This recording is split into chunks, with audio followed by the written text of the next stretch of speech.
Hello, my Facebook family and friends. How are you today? Your girl Raquel here from yourspiritualrock.com, where I help you get the answers that you seek. And if you're watching me in other social media outlets, hello. Thank you for joining me today. I was thinking about what I wanted to share with you, and the phrase going out on a limb was just echoing in me, so I wanted to kind of go through that. Many times we are, I don't know if we're afraid, but it can be fear, where we don't want to go out on a limb, and for all of us that it's going to look a little bit different. Um, but in the best-selling book in the world, we're told that, not to go, not to be in fear. And that comes up 365 times. That's letting us know that for every day we are getting the message, do not fear. And a lot of times when you are growing your business, and a lot of times, you're working your day job, your good day job to work on your dream job, or sometimes you really like your day job, but you're just doing a side hustle. You're trying to figure out, where do I go, out on a limb? Where do I step up? When do I do it? And so this is just a reminder that if you're thinking about that, this is your sign. It's time for you to go out on a limb. There's a phrase about that, right? It says, go out on a limb because that's where the fruit is. So if you want fruit, if you want success, if you want increase, if you want to see those things in your business, you're going to have to take a risk. So when do you take that risk? You need to develop a sense of timing. There is a gifting for that. In the Old Testament, the Isachar anointing had to do with discerning the times and the seasons. And this is really important because you can be doing the right thing at the wrong time, and it's still then the wrong thing for you to do because you're wasting your time, you're wasting your energy, you're wasting your resources. So you need to discern the timing of when you have to do things. So as you're getting these suggestions, ideas, and thoughts for your business, jot them down. And then, get a coach, get a strategist, make sure that you're part of a good mastermind. Have a couple friends that are maybe a step or two ahead of you and can maybe give you some advice about that idea that you have and the timing of it, because only because you got the idea right now, it doesn't mean that it's the time for it right now. I've noticed that a lot of the ideas, hi Kelly, how are you, Dow? Hello everyone, thank you for watching. I see you. Thanks for waving. A lot of times we get these ideas, and because we don't know the timing of it, we start implementing things and it's premature. So you need to take those ideas and not run with them immediately. You have to jot them down, and you need to start thinking about them immediately because ideas do have a shelf life. When you get the idea is really the answer to the prayer that you've been asking for. The idea is the seed form of what you want, and so you need to develop it just like anything else, right? So you don't get pregnant, women don't get pregnant one day and have the baby the next day. You're not a fruit fly.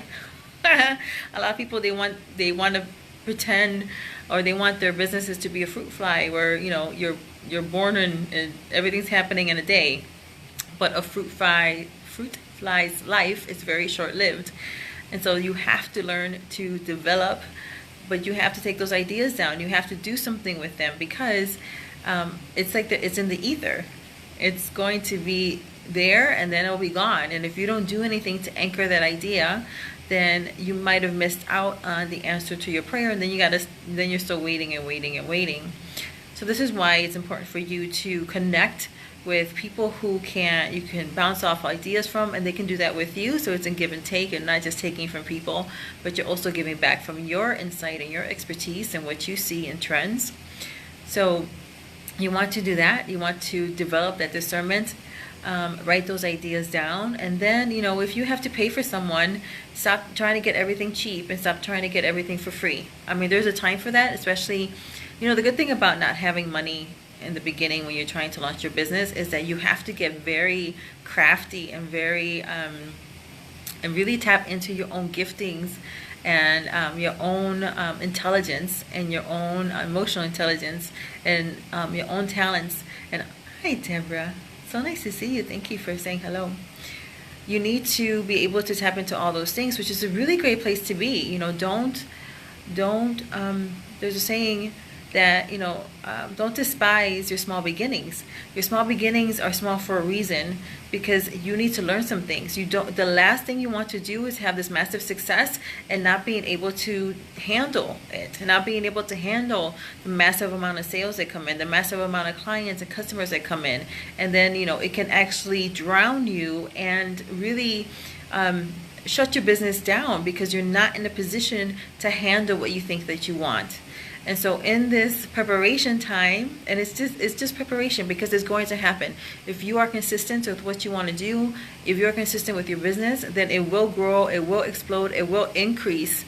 But while it's small, this is your opportunity to make sure that your systems are in place correctly, that if you're someone who is producing physical products, that you have a good manufacturer, and that if there's delays or anything, there's enough a communication between you and the manufacturer. And this is for you too, who do network marketing, right? Because you have products, and maybe you're not making the products because that's coming from someone else. So you need to be able to really know the company, really know, like, when they're short, how are they communicating? How are you going to be able to communicate that to your loyal customer base and your loyal client base who want those products, because they're buying from you because they connected with you, they trusted you, and you want to be able to nurture that trust and to protect that trust. So if you're network marketing, you want to make sure that your products, the people that you're dealing with, that they are communicating well when things are short, and then how are they really handling things when there's not enough product. Are you told an advanced amount of time? And if you're not, and you really like this network marketing company, then you need to do some things for your clients. If you have a popular product, then you might have to then, instead of eating your profits, you might need to take those profits and then make like a little storehouse for yourself. Make sure you have enough product for those clients that are always ordering that product, and that you always have that product on hand specifically for them, just in case something happens with the manufacturer, with your contact, which is a network marketing company. So just start to do some wisdom things in the beginning, so as you're growing, you have less growing pains. There are growing pains when you're increasing, but they should just come because you have a massive influx of increase, but it's not so much that it's going to drown you. So right now you want to go ahead and see, where can I take a risk? What do I have to do? Who do I need to talk to in order for me to increase my business? There are so many things that you can do every single day. If you work on, a lot of people are like, well, you work a 9 to 5, and then when you get home you can work from 6 to 10. No, you can't. No, you can't. You're exhausted, and plus you're commuting. You'll be able to do that for a little bit, but you're not going to be able to do that for long. You just can't. So you need to, and what happens is that if you have that mindset going in, like, I'm going to work on this 4 hours a day, I'm going to do it as soon as I get home, I'm going to do it every day from Monday to Friday, I'm going to work it out on the weekends. Now you're going to exhaust yourself, and you're not going to be able to really commit over the long term with that kind of time frame. You're just not going to be able to. So start with an hour every single day, and that way you can actually do some things in the commute, on the commute to work, on the commute back, on your lunchtime, and you're putting these things in. Even if you do it in 3 20-minute intervals, you've now worked on your business for a whole hour. It doesn't sound like a lot, and in the grand scheme of things is not, but what you want is consistency. Again, if you're going to go out on a limb and you're going to take some risk, and you want to, you should take a risk on yourself. You should take a risk on your business, because you decided to do this, and it's a good thing, and it's a good service, it's a good product. If you're serving other people, you're serving them either through your products or your services, then you want to be able to create the time ahead of time to consistently build your business. And a lot of people, again, try to tell you to hustle and do all these things. That'll work for a little bit. It will. But it's short term and it's short lived, and then you're going to get frustrated because you're going to have this little bit of success, and then it'll kind of like fizzle out, because you're not going to be able to do that for a long period of time. So you want to be able to set yourself up for success, and as you're going out on a limb. So when you're doing this, you have to remember a few things. which is one, don't fear. We're told not to fear, and we're told 365 times, do not fear. And the reason is because fear is illusional. You are, it's an illusion of the worst case scenario. It's an illusion of what can happen. Anything can it happen? Absolutely. But anything can happen. You know, a lot of things are possible. So if all things are possible and all things can be probable, then why focus on the negative aspects of it? Why don't you shift your energy to what is possible and probable for you in a good way, for your business in a good way, versus going into fear, because fear is illusional. You're like, well, you know, what you want could be illusional too. That's faith, but that's also illusional, right? Because you're seeing something and you're believing something that you do not see. That's fear. Fear is just corrupted faith, you know? So you have a choice. You can't either use the energy because you're doing it anyway, and you're being an illusion anyway, because you can't see it yet. It's not manifested in the 3D yet. It's only right now in seed form in your ideas and in your work ethic and in your energy output. It hasn't developed to the point where you can see that massive success. But since you're going to be putting out the energy anyway, you might as well put it out in a good way versus thinking that, you know, you're going to be a failure. What's the point? What's the point of you thinking that way? You're only going to give yourself anxiety, and anxiety has to do with things in the future. So now you're putting your energy in something in the future instead of in the now. Well, we're told now faith is right now, because all you have is now. All you have is right now. That's all you have. You know, and then once yesterday's past is past. You can't do anything about it. It's gone. All you can do is do the best that you can at this moment. And so if you take this concept of now, this concept of I'm going to be working on my business for, you know, on my side business for at least an hour a day. If I'm going to be working it and that you feel like you don't have a straight hour to focus, maybe you don't. Because you're not accustomed to it, you don't have a habit for it. You've developed bad habits, and so you've already talked yourself out of it. So what you can do is saying, well, I have 20 minutes. Everybody has 20 minutes, and so break it up. 20 minutes in the morning, 20 minutes in the afternoon, 20 minutes in the evening, and then you're consistently, hey Anna, how are you, sweetheart? Then you're consistently working on your business, and over time, you'll get some momentum, and then you can do more as you have more energy.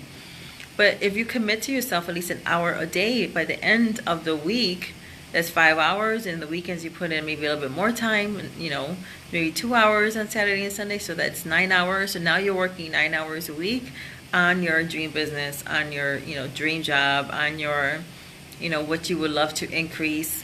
And maybe you want to stay in your day job, and that's perfectly fine. But you should have a side gig. It's good for you. Because that way you have more to do, more good things, right? You want all grace abounding to you, so that way you can give into every good work. How can you give into every good work if you don't have the money to do so? Money is just a way that we can show love. We can show love, and by practically loving people, by, you know, buying things so they can have clean water. You know, Michigan is still needing clean water. Still needing clean water. That's crazy, and we're in the United States. Why are people going around for more than a year without clean water? What can you do to help people there? Can you bring other entrepreneurs together and saying, okay, let's everybody focus on increasing our business, and we're going to take 1/10 of our profits and give into the good work to bring people clean water, so that way they don't get sick, so that way their kids don't get sick. What can we do together? Pull money together to buy filters for them, you know, so that way they can drink clean water. Or, you know, there's millions of kids who go hungry in the United States, and so there are charities that have food, but they don't have they have to pay for the trucks to get the food to these deserts. So why not make that a project? Band together with other entrepreneurs and say, okay, we're going to take 1/10 of our profits, we're going to pull it together, and our maybe the first goal, a lot of times it's about, a lot of these things are like in the $5,000 mark. You're like, okay, well, if we have, 10 entrepreneurs and we commit to give $500 each from our profits, that's $5,000. That means you can send a truckload of food to children who need it. $5,000 is also cost of a well in places like India and Africa. So if that seems too much for you, then you can lower it. Bring more people in. Bring in 20 entrepreneurs, and everybody's kicking in $250. And now you can do these $5,000 projects. Okay, the first $5,000, this is where it's going to go. The second, $5,000, this is where it's going to go. And what a fun thing, because now you're actually creating your business around some mission work, around some philanthropy work, and it's outside of you. And a lot of people too, they get excited about that. You can actually increase your business going out on a limb by helping other people, by having these, instead of just a mastermind, why don't you create a mastermind of giving? Hey, okay, we are going to be like a giving tree. What about right now? It's January. Do you know of teenagers in your community? Can you get together some entrepreneurs, maybe even some small businesses, to kick in $250, and that way you have a scholarship for $5,000? $5,000 will go a long way for somebody. Maybe they're going to community college, or maybe they're going for a trade. Give back to your neighborhood specifically. That's why you're in your neighborhood, to bless that neighborhood, to bless where you're planted. So you can go out on a limb that way as well. And say, okay, I want to give a $5,000 scholarship, and everybody who's kicking in has to unanimously decide. And so the less people are involved, the easier the agreement will be. But, there are a lot of children right now who are looking for scholarships, and you can be that person. You can be part of that person's dream. And you can go out on a limb by increasing your business to tap into someone else's purpose and saying, wow, that's really exciting to me, to be able to help someone on their path while they're young, and that way money is not a barrier. Maybe the $5,000, it doesn't sound like a lot of money, but it can pay for their books or their transportation or whatever it is that they need. You can decide how you want to design that. There's so many different things that you can do, but you really have to, a lot of times people are like, and I understand where they're coming from, but in the end, really nobody cares. You're like, when you buy from a small business, you're helping the mom pay, for their kids, for they can go to ballet, or they can do this, or it's always tied back to what they can do for their children and what they can do for their family because you buy from them. I'm sorry, but I don't buy from you because of that. And it sounds, it's going to come out kind of crude, but I can give two shits. It's nice, but how is that, that doesn't excite me. It really doesn't excite me. And when you say those kind of things, it's really not exciting anybody either. It's like, oh, I'm going to help you, send your kids to these special things that maybe I don't send my kids to. Why would that excite me at all? But me being part of how you can send your kid to college, or something, or to do some kind of other like I said, some philanthropy. Get the word out, Raquel. Work, that's exciting. So when you are increasing your business, really think about, what do you want to do with the money? How is it that you can give to others with the money that you have? That's what money's for. It's like, why do you want a lot of money anyway? So that way you can buy a bigger house, so you can buy a nicer car, so you can have better clothes, so you can buy the purses, and all that stuff is nice. But you know what? It's not forever. It's not forever. And those things are going to wear out, and they're not going to have any. And I'm not saying not to have them. You can have those nice things. But, think about what you can do with the money. Because money is currency. It likes to flow. Money flows. It wants to be used. It wants to be utilized. And if you will go out on a limb and think outside of yourself and outside of what it can do, what your business can do for you, and what you really want from it, think about how it's going to impact other people, and not just like, oh, when they get these products they're going to be feeling better because it's a health thing, or oh, they'll be better because they'll be able to, I have services, right? I deal with clients. My specialty is mindset, how to rewire your brain, how to stop going 2 steps forward and 1 step back. My services, they change lives. What I do changes lives, no doubt. Every one of my clients, their life has changed forever. That's exciting to me. I love that. But at the end of the day, my service, I guess, is a little unique that way. And services like mine are unique that way because they're designed to change a life. But if I had a product, let's say I had a skincare product, right? I'm 44 years old. I've thought about it because I'm 44 and I don't have many wrinkles. And I was like, oh, and I've always done skincare beauty. But in any event, let's say I had a skincare product. How is my skincare product really going to change your life? It can, because it'll make you feel better about yourself because you have the kind of skin you want. You can put your best face forward, so to speak. But in the end, I'm going to help your self-esteem. But then you have to do the rest of the work, right?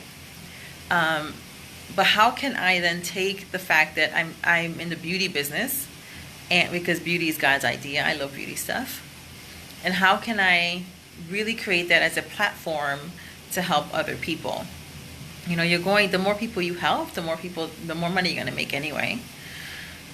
So those are things that I wanted you to think about. You need to be able to take a risk, and if you can, think outside of yourself, if you can think about what you want to do with the money, if you can think about what you would like to do, think about that. Think about going on a limb and making a $5,000 project. There's people who, if you like to support missionaries, there are plenty of people who want to go and serve disenfranchised people in different nations. How can you help them do that? You don't have to do it alone. If you're passionate about that particular topic or that particular area or those particular people, you are not alone. You're not. And so you can find other like-minded people who are willing to purposefully inject their business with some passion and some fuel and some focus so they can take a little bit of what they're making and give into other lives like that. So I just wanted to bring this to you really quick to think about when do you go out on a limb? You need wisdom for that. And all you're get understanding. You need some wisdom. You need some understanding. You need some knowledge. You need to slow down enough to think, because thinking is your real gift. The way you think is unique. It's like a fingerprint. Nobody thinks exactly like you. So you need to be able to give yourself some thinking time. You need to connect with other people. You need to discern the timing of it, so that way you can make the most of every opportunity and make the most out of your energy and your efforts. And you can't do that running around and doing everything that everybody's telling you to do. So you need to be able to slow down enough to connect with your own inner wisdom that God has given you. God will give you wisdom too, but He also gave you a brain. He gave you your intelligence. He gave you your emotional intelligence, and those are things that, your intelligence you can't increase, because that's just the way your brain processes data. But your emotional intelligence you can increase, and you can, when you're doing that, then you're going to be able to connect with more people and really sell them the vision. People buy because they trust you, especially with small businesses and spiritual entrepreneurs. They're going to buy from you because they trust you, but they'll really stick with you because they love your vision. So sell people the vision. What is the vision that you have for your business? Why do you want to increase? Why do you want, can you connect with somebody in a short story that's like a few sentences to get them at least curious enough to ask you for more information about it, or to say, oh, tell me more about that. What are you doing? Have you written it down? Do you have an elevator pitch? If you meet somebody in the elevator, you have like 30 seconds. Do you have a 30-second story? You need to be able to take these risks. Take a risk every single day. Go out on a limb every single day. Do something that you probably wouldn't have done before. Tell someone about your business. How are they going to know what you're doing? How are they going to buy from you if they don't even know? They don't even know what you're doing. They don't even know what you're selling. They don't even know that you offer that kind of thing. And you don't have to be in their face about it. You can, there's ways of you bringing it up, you know. Take advantage of every opportunity. Look for them because they're there. Every single day you have an opportunity to talk about your products or services. Every single day. Be open to it. Go out on a limb and expect it. Expect that this day I'm going to be able to share what I have to offer, because what you have to offer is a good thing. It's going to help them. It's going to help people.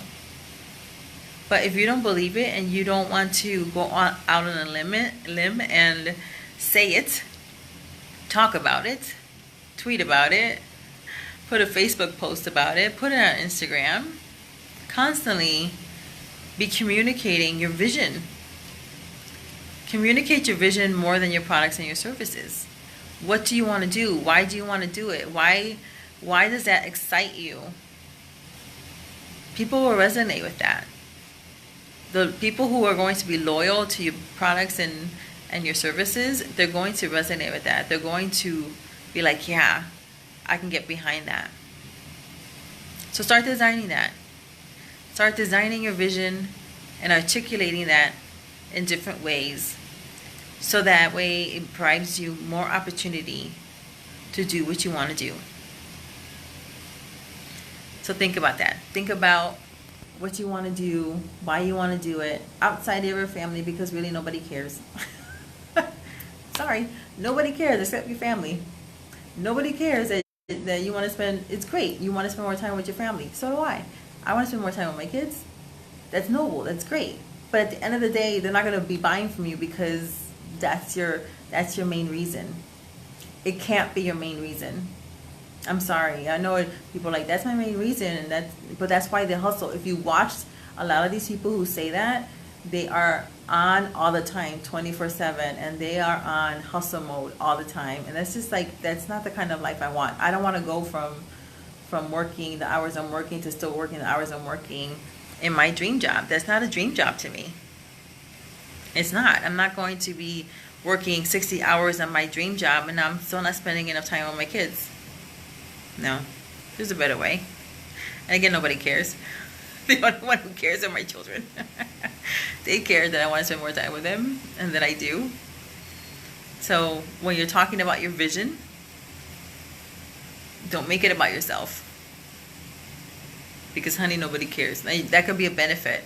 Because of my vision, because I get to do these great things, because I get to help these people, and I get to change lives in whatever format that comes out, I also get the benefit of ... And then people who want that benefit will also resonate with that. See, there's a way to communicate that in order for you to get people more emotionally involved in your story. Because when they're more emotionally involved, a lot of people buy out of emotion, or like, they're like, that's why you have all those end caps around the stores. They're like, ooh, inspire. And that says it can be your main reason, but it can't be your mission, because your mission has to solve someone else's problem. Exactly. So what's your mission? Do you have a mission statement? That's what I'm talking about. Like, your reason can be personal, but your mission, people want to be part of mission. They want to be part of mission. Why should they connect with you? Why should they buy from you? Why should they get the services from you? What makes you distinct? This happens also with fundraising. The reason people don't do well in fundraising is because they don't know how to sell the vision. They say, oh, this is for this building or this is for that, but they don't know how to sell the vision. If you can sell the vision, you will have people buying from you. But you need to be clear about your own mission, your own vision. Because clarity is power. Be clear about the mission. And that way, when you have your downturns, because you will, everybody has ups and downs, right? Sometimes you're like, yeah, I don't want to do this anymore. This is too much stress, or you're just having a bad moment. Your mission will anchor you to continue to go. Will help you to go out on a limb. Because if you anchor it to a personal reason, you can find different excuses. But if you anchor it to mission, your mission will pull you. Your mission will have you, and it will pull you, and will keep you on track even when you don't want to be on track. Your mission will allow you to keep going even when the path doesn't seem so clear. Your mission will allow you and will push you so that way you can go out on a limb. So you can, so you can go ahead and invest in yourself with a coach, with a strategist, with a mastermind, with materials, with education, with knowledge, with, even investing in yourself by maybe staying up late so you can learn something. Go to YouTube University and, or, go to the library, buy some books, highlight them, read them over and over and over again until you are an expert in that thing. And that says, oh my word, the heavens just opened. You just helped me with my board and fundraising. Yes. So see, I love my job. This is what I live for. I live for this stuff. Thank you so much for sharing your thoughts with me, Nanette. It's very encouraging. I love when you guys speak to me during these lives because it's letting me know that I'm on mission, and that my mission is really helping people to get what they want, is to be able to help them so they're always moving forward. So they are rewiring their brains because we're living out of our most dominant belief systems and emotional states, and we're making those decisions, those automatic decisions based on that. And so that's my mission. My mission is to help other people live their purpose. And I do that in a variety of ways. This is one of them. This is my way of giving back for free, is to be able to bring these things to you so it's the right word in the right time and the right season, because then it's like apples on a silver platter. It is a perfect timing.